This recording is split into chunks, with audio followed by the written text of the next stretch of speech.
Idiosyncrasy in the key of X. We are the X. The Gen X mutant milestone gone wrong. The chromosome nobody counted on because we were uncanny. X-Men, the Next Men, the Sex Men, to rule the planet, the peace extremists with X-ray vision, to see past the bullshit of our baby boom brethren, to burn the acid-swinging, hippie-loving, tree-hugging, baby-killing, homophobic, Nazi-hiding, all-forgiving, heavy-handed crowd. We thrive in our 90s consumerism, mannerisms, when communism threatened our after-school specials and made our schoolhouses rock. Conjunction junction, what is your major malfunction? And what purpose did I serve my generation? Generation X, Terminator X, Brand X, Racer X, Plan X, Triple X, X marks the spot where we dropped the bomb, the bomb, the ball, the botch, the bow, the cradle fell straight to hell. We are not doing well. Xerox a copy and say it again. Xerox a copy and say it again. Xerox a copy and say it again. Xerox a copy and say it again. I saw the best minds of my generation overdose on no dose, pillage the promise we made to ourselves, slay our saviors of the lightsaber, systematically switch to new coke, and then slither back into the screen of classic streams when we were the Pepsi generation. Hamper bin the heroin, free base the ecstasy. Why? We don't ask stupid questions. We're not the Y generation, the wine generation. Generation Y. But why? Why? Why is the world so messed up? Why is the economy in shambles? Why? I'll tell you why. Because we fucked up. Because we're slackers, crackers, flackers, whackers, wankers, tankers, losers, boozers. We don't care. We never cared. We are that psycho ex-girlfriend that said she loved you and would never leave you, and then fucked you, thought you were cheating, flipped out, broke into your house, clogged up your toilet, took a shit in your dishwasher, and set fire to all your porn. And I'm not talking the cheesy 4-hour 70s porn. I'm talking the good shit with Tiffany Minks and Katie Gold and Chasey Lane and Jenna Jameson, even that illegal one with Tracy Lawrence that you kept hitting in that AC vent, because all those cock lovers were Gen Xers too. And we can't jump into a DeLorean, crank up the flux capacitor, and fly through time to warn ourselves that we're all going to become assholes, dweebs, dicks, punks, chumps, pricks, faggots, and ass-licking baby fuckers. Run for it, Marty! Or that we're going to poison the earth while trying to save it, set fire to the flag and blame the redundant Republicans, be generous in accusations and fund terrorism, blow holes in our own self-sacrifice, watch the trench coat mafia annihilate the hopes and dreams of prom night virgin killers on the 7, 8, 9, 10, 11, and 12 o'clock news for 1 month straight. There's no X factor that's going to kick in where someone from 21 Jump Street is going to wake us up one morning as we realize that we fell asleep at the wheel while our weird crackhead cousin was running the country, smothered in smooth Arab crude with a 10-gallon hat, cowboy boots and silver spurs, and a 6-chamber revolver with a hair trigger that he keeps pulling, click, as if there's only, click, one more bullet, click, with the world's name on it, click, and it's about to go, blam, fucking misfire, and I'm so tired of making excuses for my X-filed humanity, deepening into catastrophe, this X-laxed excuse for a society, violently becoming some sickles twisted snuff film, where our souls are assassinated every night, where we lost every single battle, and are still fighting the war against freedom, acceptance, tolerance, hope, and all those beliefs we grew up believing were ours without question, and now we don't question anything. We don't choose our blindfolds in the colors of hypocrisy and arrogance and deceit. We wait for the world to end and our chance to blame the geriatric boomers and condone the knee wires and say, we told you so. When we never said anything. We were told about these things. We were warned about the dark side floating through the predictions in the foamy bomb water of Nostradamus' skull. But when will we fulfill the prophecy? When shall we inherit the earth? You know, we're going to drive our fallen crucifix deeply into the ground, even though our reflexes, well, they're kind of getting slow, and our eyesight, well, it's kind of starting to go, but our hands are shaking, but we can still shoot straight. Our guns are holstered, but they're ready and loaded, fuckers. So then, let's bust open the doors to the gulag of our government.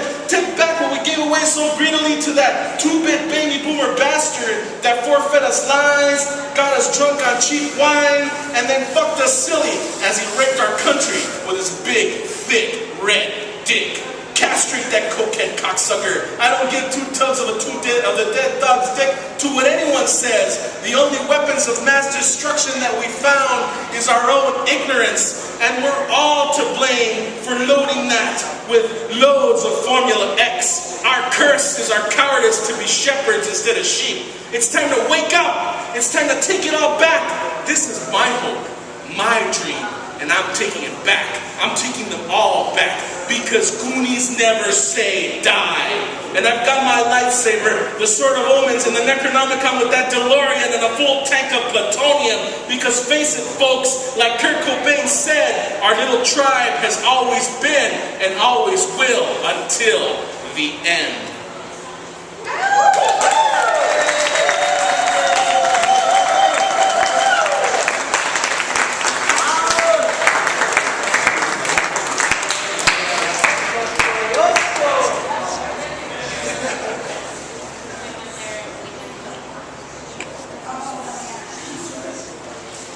Affaire de Mortis.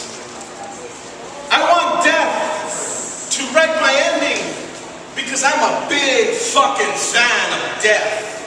I want to be betrayed by death. I want to be an inky grease stain smeared across burning desert highway, roasting slowly over hot black tar asphalt, knowing it was my fault. The sun beating down on whatever's left of my torn body, ripped apart like that hungry green Ford armored tank that shredded James Dean in a silver tinfoil convertible shoebox, model X23, or was it a big, blue, scary Chevy?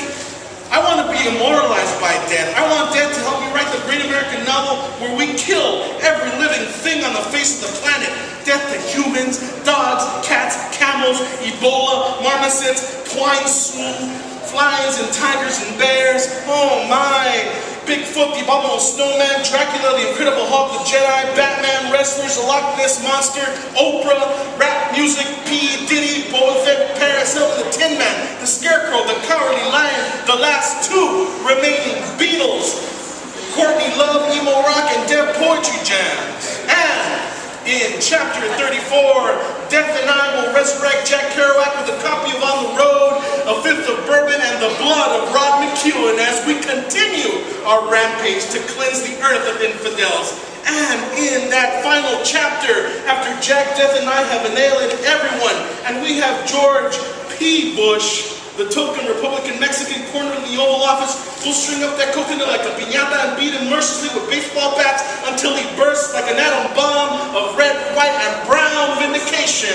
And then we'll drive off into the sunset, Jack, Death, and I, in a yellow Coupe de Ville. We'll drop off Jack somewhere near Big Sur while Death and I shack up in some little rinky-dink motel and spend a few days in Beth. So I can be seduced by death, shoved down under the covers and held down till I eat death out, with no commitment other than the fact that I'll be left an empty husk after busting a nut and snubbing the shit out of death. Because you know death is in it for a good time. Fucking tramp death. Death is a slut and will fuck anyone as long as they have nice shoes. You know, one of those shallow bitches that judges people by their shoes. Will blow you if you're wearing Adidas, shove her pinky finger up your puckered asshole if you find yourself in size 12 Skechers. Fellatio fucking queen death. The petite mort, death by chocolate-covered, all-wrestling, red-headed, thong-wearing co-eds. But then, you know what?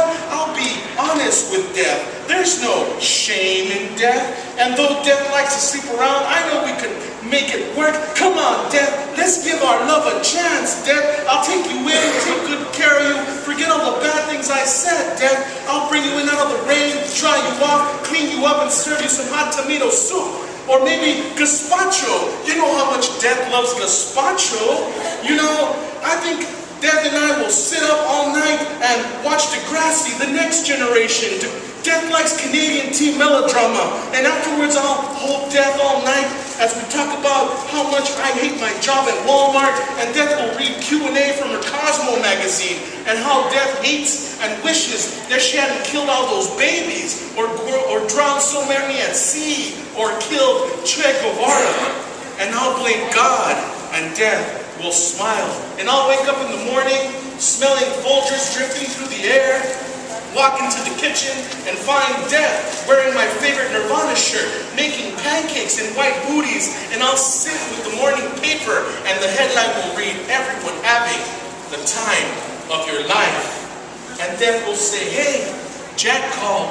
He wants you to pick him up," as I sip my coffee and check out death's ass, because good goddamn, death has got some fine legs.